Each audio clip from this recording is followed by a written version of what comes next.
Bienvenidos a Legalmente, donde analizamos los hechos noticiosos desde la óptica del derecho penal. Tengo para preguntarles a ustedes, ¿puede un agente del orden obligar o someter al orden a un menor de edad? En el día de hoy lo vamos a ver. Señores, suscríbanse, compartan y de igual modo denle like y también denle la campanita para que el canal pueda crecer y de igual modo darle más contenido y mejor calidad.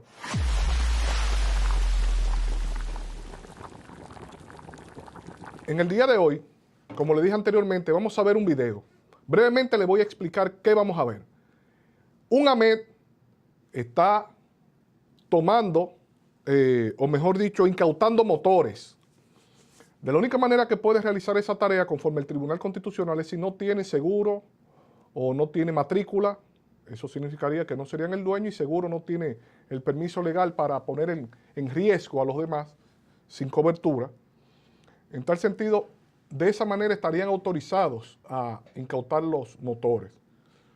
Pero vemos que hay una discusión porque supuestamente le quitan un motor a un menor de edad. Vamos a ver, producción, por favor. Ese motor estaba en el trabajo. Ese muchacho menor. Dale, que el muchacho menor. Dale, que ella es menor. Dale, que ella es menor. Dale. El muchacho menor, dale. Cuando lo tranquemos, lo estoy. Tráncalo. Del trabajo se llevó el motor. Del trabajo se lo llevaron el motor. Oye, si me rayan no podemos tener problema. Oye, el motor estaba en el trabajo. Oye, ella es menor. Mira, el muchacho está ciego, ¿oíste? Ese muchacho es ciego, ¿oíste? Ese muchacho es ciego, ¿oíste? Ese muchacho menor. Nada más le digo, el muchacho menor. Tírale a un menor. Va sacando la pistola. Ese muchacho menor, vea. Ese muchacho menor. Tírale un tiro. El muchacho menor se llevan los motores del trabajo. Sacó una pistola. El muchacho menor.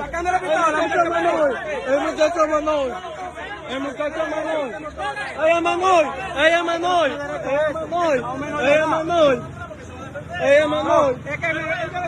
menor. Ahí vemos cómo hay un manoteo, ligero, pero hay un manoteo, entre el supuesto menor de edad que andaba en una motocicleta. No sé cómo andaba en una motocicleta, porque se supone que siendo menor de edad no debería andar en una motocicleta y mucho menos los padres deberían permitir que anduviera en una motocicleta, pero eso ocurrió. Vemos como le están diciendo una persona que aparentemente también le quitaron la motocicleta, que cuidado que es menor de edad el joven, que no lo puede manotear, que cuidado el agente del orden si le da un mal golpe, cuidado si lo golpea, si lo amarra. Bien, el punto es que aquí podemos ver que se verifica desde la óptica del derecho penal las siguientes circunstancias. Miren, primeramente, si ciertamente la minoridad constituye una causa de inimputabilidad.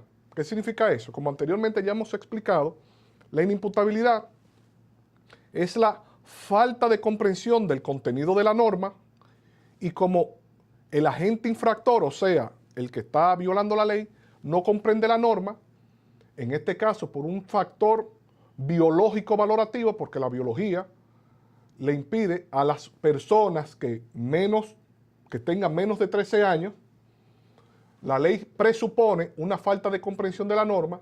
Sin embargo, de 14 años a 17 no aplica la inimputabilidad. Eso significa que si bien un menor de edad de 14 años a 17 recibe un trato especializado en el cual no se le aplica el sistema ordinario, en el cual la pena máxima es de 30 años, no menos cierto es que ese menor de edad que está por encima de los 14 años no es inimputable. lo que significa que solamente es inimputable de 13 años hacia abajo. Entonces, dicho esto, hay una situación. El señor que está al lado, que le dice, cuidado, que ese es un menor de edad, adivinen qué sucede. Él lo hace con su segunda intención, porque él no le está diciendo, cuidado, que es un menor de edad y protege al supuesto menor de edad. No. Él lo dice, cuidado que es un menor de edad, pero él se quita y deja que el supuesto menor de edad haga lo que quiera hacer y más aún permite que el menor de edad le falte el respeto o que intente agredir a los agentes del orden.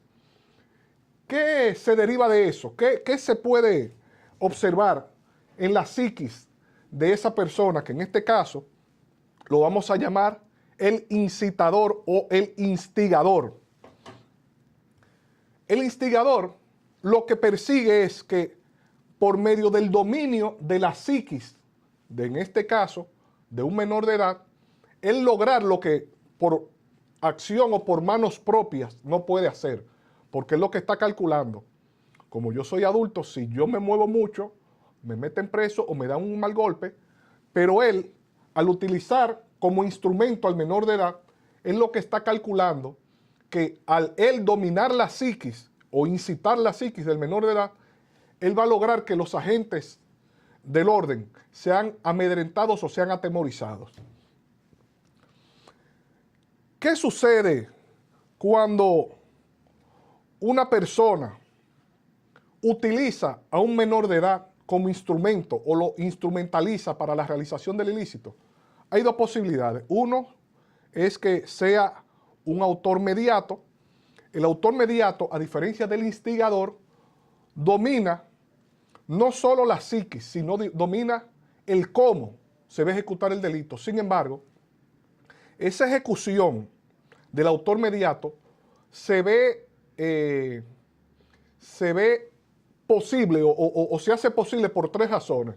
Uno, ausencia de comprensión de la norma, que es la inimputabilidad de 13 años para abajo. O sea, cuando utilizan menores de edad de 13 años hacia abajo, cuando los realiza induciendo un error en el instrumento, en este caso cualquier persona siendo adulto, lo hace incurrir en un error, el autor mediato, o también cuando lo hace por amenazas, o muchas veces por coacción, vamos a resumirlo como por coacción.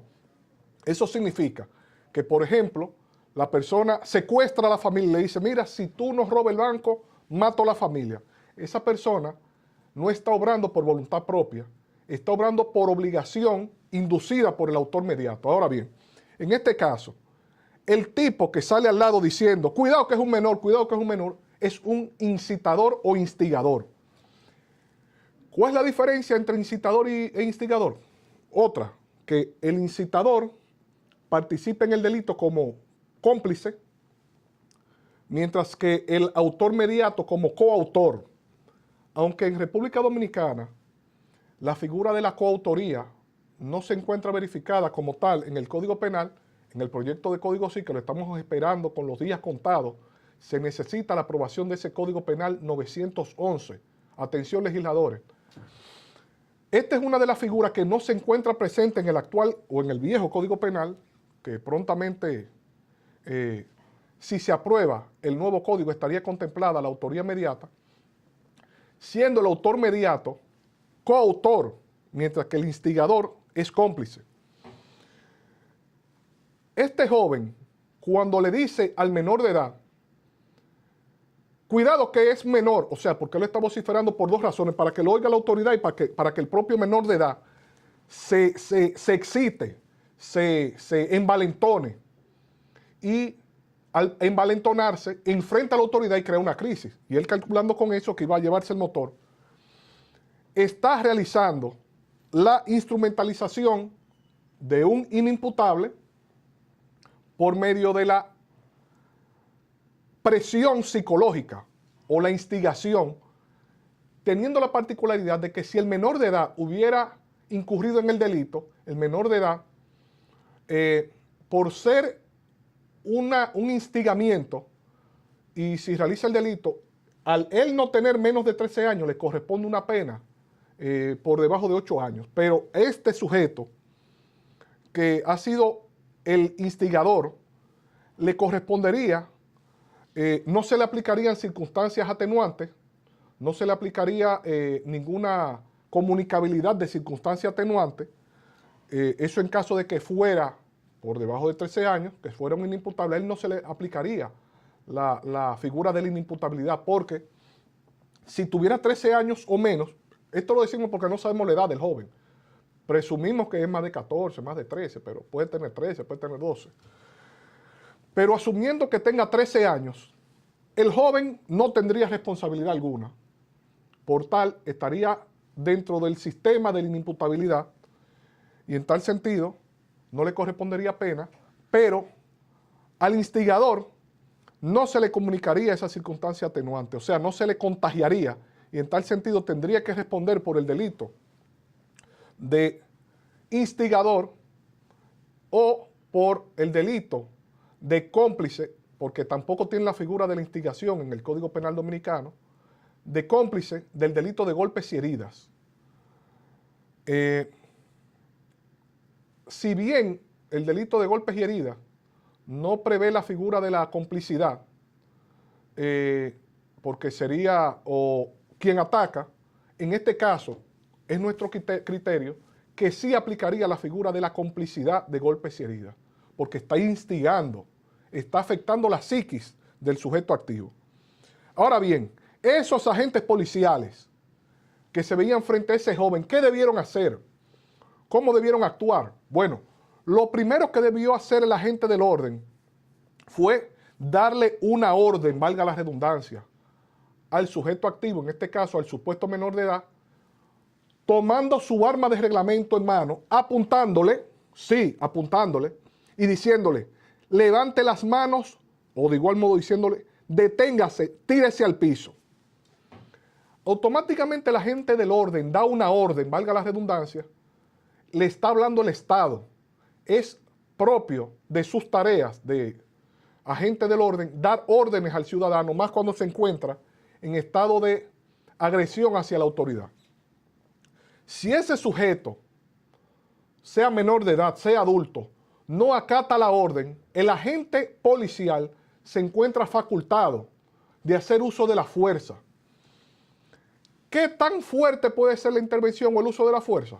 Bueno, de manera proporcional al delito o a la agresión que se reciba, de manera no solo por medio de la intervención mínima, o sea que debe ser necesaria, y de igual modo ellos deben de encontrarse dentro del rol de sus tareas. Es decir, que estos tres requisitos deben de comprender el uso de la fuerza. Vamos a recapitular.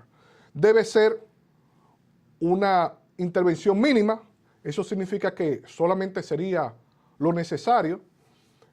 De igual modo tiene que ser proporcional a la agresión que se recibe y deben encontrarse con el uniforme. Deben encontrarse, o quizás si no con el uniforme, en el ejercicio de sus funciones. Miren, ¿qué sucede si ese agente del orden hace uso de su arma de reglamento y le da un disparo a ese supuesto menor de edad? No le debe pasar nada, porque se encontraría bajo una causa justificativa del delito que anteriormente hemos mencionado, que se llama el cumplimiento de un deber. El cumplimiento de un deber existe en la norma debido a que no puede haber contradicciones de normas, valga la redundancia, porque no puede existir una norma que así lo habilite a él a portar un arma y a mantener el orden, y no puede haber una norma que lo sancione por cumplir con lo que la ley le obliga. Si ese agente del orden, conforme los requisitos que anteriormente establecimos, actúa, lamentablemente, en República Dominicana, no hay una coherencia entre la política criminal del Estado, ejercida por el Ministerio Público, pero creada por el Poder Ejecutivo, y al no haber una coherencia, o al no haber una capacitación sobre el uso necesario de la fuerza, es posible, y por eso ustedes ven que los agentes del orden se dejan golpear tanto y maltratar, es posible que lo manden a la justicia ordinaria y que ahí tenga que enfrentar todo el peso de la ley, siendo sometido a medidas de coerción, porque lamentablemente hay la creencia de que las medidas de coerción no se escuchan testigos, y sí, hay 3 requisitos para escuchar testigos: defensa de coartada, legítima defensa o la no realización del hecho por parte de la persona que se imputa. Esas circunstancias dan lugar a la necesidad de que sean escuchados los testigos en medida de coerción. Entonces, si existen los elementos constitutivos de la causa justificativa del delito, que es el cumplimiento del deber, como lo es la necesidad del empleo de la violencia, la proporcionalidad de la actuación y encontrarse en el ejercicio de sus funciones, perfectamente puede hacer uso de la fuerza. Ahora bien, ¿qué sanción le corresponde a la persona que hace frente a las autoridades policiales o a las autoridades de esa manera? Miren, el artículo 209 del Código Penal dice: los actos de rebelión se clasifican, según las circunstancias, en violencias o vías de hechos ejercidas contra los empleados y funcionarios públicos, sus agentes, delegados o encargados, sean cuales fueren su grado y clase a las que pertenezcan, cuando obren el ejercicio de sus funciones y sea cual fuere la función pública que ejercen.